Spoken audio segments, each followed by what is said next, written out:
روزتان بخیر دوستان. نوروز مبارک. اولا خوش اومدید به جشن نوروزی.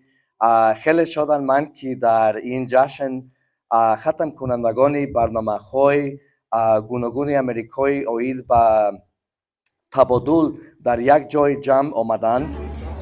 میخواستم منتداری خود را برای سهم گذاریتان در حیات جامعه های خود و عموما کشوری خود بیان کنم. Every year we are impatiently waiting for Nowruz with its ancient national traditions.